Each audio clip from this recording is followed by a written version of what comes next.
It's being billed as the first in the country and all-women's mosque here in Toronto. Though this is a day worthy of celebration, the Women's Mosque of Canada comes at a time where Muslims and masjids have been the targets of violence. Generally speaking, there's been a lot of, attacks on mosques and other sacred spaces, and I personally feel like, the sanctity of the mosques have been attacked.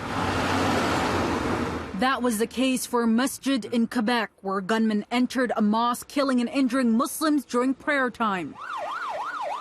And just recently in New Zealand, where a white supremacist opened fire on worshippers at two mosques during Friday prayers, killing 50 people and injuring many others, hitting close to home for millions of people living in Canada. We're being attacked in many ways, be it like physical or, being attacked verbally, things like that.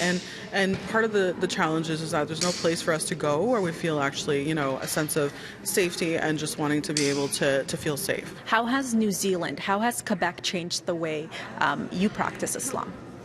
I think that people like that want us to be fearful and kind of be scared to practice Islam, but I'm actually inspired to be more brave and courageous. Enter the Women's Mosque of Canada, who today held their first prayer led by a woman inside Trinity St. Paul's Centre for Faith, Justice and the Arts. They stay true to their doctrine.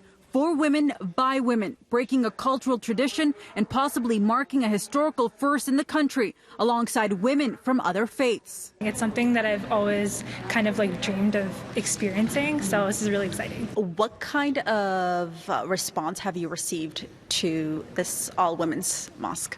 Well, I think it's been mixed. I think there are some that have said, well, there's nothing that says there's anything wrong with women leading other women.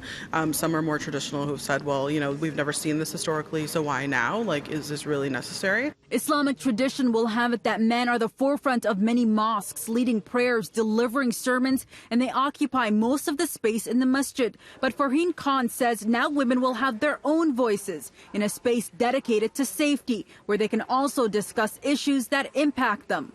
Though this traveling mosque currently has no physical space, they're hoping to connect with other faiths across the GTA. Today at a church where the lead pastor is also a woman. Women are leaders, but sometimes it's difficult to become leaders in our faith communities. What advice do you give to the organizers? Well, we had a rock thrown through our window. I don't know if it's related to this, but expect backlash. There will be backlash.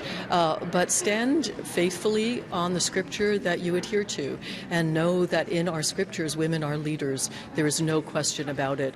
With one of the holiest months in the Islamic calendar coming up, the Women's Mosque of Canada is also looking to hold Ramadan prayers and dinners. For City News, I'm Faiza Amin.